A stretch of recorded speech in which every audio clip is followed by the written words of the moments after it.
Okay, class, dahil kakapasok lang natin, kailangan mag-attendance muna tayo. Tatawagin ni teacher isa-isa. Lalapit po sa akin, ha? Okay, unahin na natin si Coco. Coco? Okay, present daw si Coco. Sunod naman natin si Tita Kelly. Tita Kelly, asan ka? Ayan, present daw si Tita Kelly. Sunod natin si Carrie. Carrie, halika na, Carrie. Present ba si Carrie? Andito ba si Carrie? Ayan, present si Carrie. Sunod natin si Mulan. Mulan? Asan si Mulan dito? Ay, ayan pala si Mulan. Hello, Lalan. Okay, present daw si Lalan. Sunod natin si Hershey. Hershey? Asan si Hershey? Ayan, present daw si Hershey. Sunod natin si Nana. Nana? Asan po si Nana? Ayan, present daw si Nana. Sunod natin si Ate Kisses. Ate Kisses? Present daw si Ate Kisses. Sunod natin si Donnie. Donnie? Asan si Donnie? Present ba si Donnie? Ayun, present daw si Donnie. Sunod natin si Togo. Present ba si Togo? Si Nami nasan? Ayan, present daw si Nami. Si Togo, nasan po si Togo? Pwede bang lumapit dito si Togo? Togo? Asan si Togo? Ayan, present daw si Togo. Akala ko hindi makikinig si Togo sa atin eh. Good job, babies! Good job, babies! Hi! It's me, Fur Mom Kai! Linis time ng mga little batutas natin na nag-survive sa parbo. At syempre, ang lagi ko talagang gamit sa kanila ay isang Happy Pet Super Wipes. Kinagandahan dito sa wipes ng Happy Pet ay pwede na talaga siya sa whole body ng ating mga fur babies. Mula ulo hanggang paa, pwedeng nyo siyang gamitin.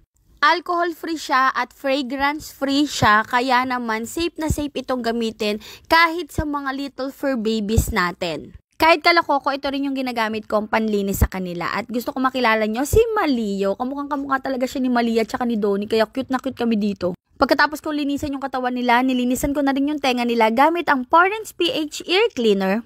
Kinagandahan sa Porens PH Ear Cleaner is may collagen na siya. Halos 1 taon nang gamit nila Coco itong ear cleaner na to at hindi talaga ako nagpapalit kasi talagang nawawala yung mga amoy ng tenga nila. Mahalaga rin kasi talaga guys na nililinis natin lagi yung kanilang mga tenga para iwas sa ear mites. Kaya talagang recommended ko tong ear cleaner ng Porens PH. Kasi subok ko na talaga siya dahil matagal na nga gamit ito nila Coco.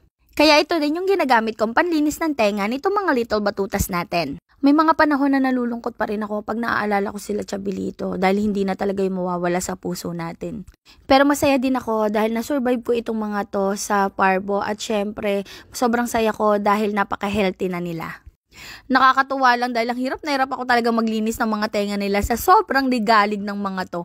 Ito namang anak ni Tita Kelly, napakabait niyang linisan pero nako, yan ang pinakabuli sa lahat. Lagi siyang nangaaway talaga ng mga kasama niya. Nakakatuwa lang kasi pinaghalong Donnie at Kelly talaga yung mukha nito. Syempre, pagkatapos kong linisan yung mga little batutas natin, binalik ko muna sila sa cage nila. Sa ngayon kasi hindi pa sila pinapakawalan dahil nako, nagsisira talaga sila ng mga gamit. Alam niyo naman na marami tayong fur babies, kaya naman pagkatapos kong asikasuhin yung mga to, kailangan ko naman lumipat sa kabilang kwarto para naman maglinis doon. At syempre, para linisan na rin ng tenga sila Coco. Abangan nyo yung pagkikita ng mga little batutas natin at ng ating mga malalaking batutas na. Dahil soon, magsasama-sama na ulit sila at makikita na nila yung kanilang mga nanay. Thank you for watching. See you on our next mini vlog.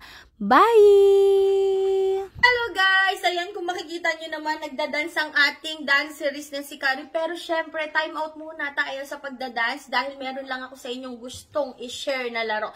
Natiyak ko na mag-e-enjoy kayo at syempre, napakabilis ditong kumita. Ayan, ipapakita ko sa inyo. Ito nga pala yung aking nilalaro ngayon. Ito yung Pill Boss. Ayan guys, ipapakita ko sa inyo kung ano yung nilalaro ko dito. Ito yung mines at sobrang bilis niyang kumita talaga at nagdodoble, nagtitriple talaga yung aking tinataya. Kaya naman, ipapakita ko sa inyo kung paano. So magbebet lang tayo ng 300 kasi mas maganda guys kung mas malaki yung ibebet natin talaga kasi mas magdodoble, triple talaga yung ating mapapanalunan. So iiwasan lang natin talaga yung bomb, yung maklik natin. Ayan. Kung makikita ninyo, Ayan, yung 300 natin, naging 417 pesos na, naging 500 pesos na, naging 600 na, o diba, nagdoble na yung ating tinaya na 300 pesos. Tapos, pwede na natin siya agad i-cash out. Ayan. Kung makikita nyo, yung 5 ano ko kanina, 5,900 na siya.